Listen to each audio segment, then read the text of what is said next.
So we're all in our 60s. That's kind of the theme of this thing, and we've all been married a long time, like 42 here. 37 coming up. 37 coming up. All to the same woman. That's, yes. Husband of one wife. It is a precious thing. So a key of longevity. I read Bonhoeffer the other day, and I tweeted about it, I think, and he said to a couple he was marrying, the covenant from this day forward sustains the love, not the love, the covenant.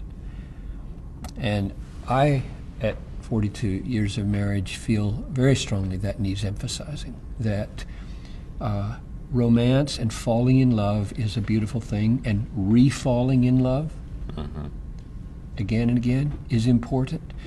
And that re-falling in love after seasons of pain can be sustained only if you elevate covenant above those affections and that romance. So that's kind of my main message to the younger fellas and gals who would say, what do you want to tell us about our marriages? And I would want to say, you have covenanted, and God has created, God has united this, and you have covenanted. That covenant exists. It exists. Your affections, they exist, and then they don't exist. You get angry, and then you don't get angry. You feel so mad, you'd wonder, where did all that affection go? And that can be reborn because there's this massive platform. In popular terms, I heard that on British TV when I was doing doctoral studies in the early 70s. There was this old man who was being interviewed who had been married for something like 60 years or 65 years, and his wife was there with him.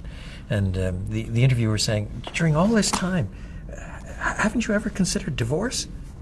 And he bristled. Divorce? Divorce? Never, never. Murder often, divorce never. No, obviously you can make that sound ridiculous, but it's got a point. It does have a point. It does have a point. I agree. You know, Lewis Smedes wrote an article called "The Power of Promising" in Christianity Today back in the '80s, and he was already up there in age. And he was talking about his marriage promise, and he said, "My wife has been married to 5 men. Every one of them has been me." And he says the one thing, the thread that kept all 5 of them together is my promise. My promise is I will be there for you. I will be faithful to you. And he's trying to get across the fact that you change, your spouse changes. And it reminds me a little bit of Stanley Hauerwas, who says you always marry the wrong person, which means even if you think you're marrying the right person, marriage is such a big deal that once you actually get together, you start to change each other. And so the basis of your marriage can't be the feeling, and the basis of your marriage can't even be we're just kindred spirits, because your spirits will go in and out of being kindred. The thing that keeps it is the promise. I made a promise. I've made an appointment with you in the future to be your husband every year. I think you're absolutely right. It's a covenant. Yeah, and we've got to go because each of us has things to do here. But I would just underline, if that sounds too duty-oriented for people, that's the ground in which the flower grows. That's the ground, because if you're in a season right now where the flower is wilted, and you think the solution is to pull the plant up, that's not the solution. The ground of covenant, the ground of promise, the ground of no divorce, maybe murder.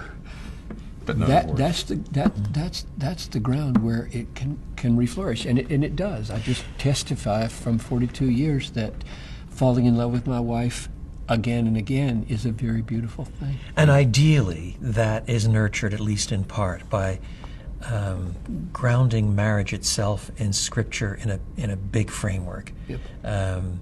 We're made by God and for God. This is His design, not my design. There is a huge typology between husband and wife and Christ and the church. We're saying something about Christ and the church by the way we act. So, in other words, the renewal of the covenant is not merely, I use merely advisedly, an act of will. It is itself grounded in what the new covenant is about, and what the gospel is about, and who God is, and so on as well. We are testifying by our perseverance in covenant keeping something about Christ covenant and the keeping. church That's right. in covenant with each other. That's And exactly we right. lie about Christ and we lie about what the church is obliged to do if we Yeah, I leave think her. that's right. If you're talking We're any more done. about marriage, I'm going to cry.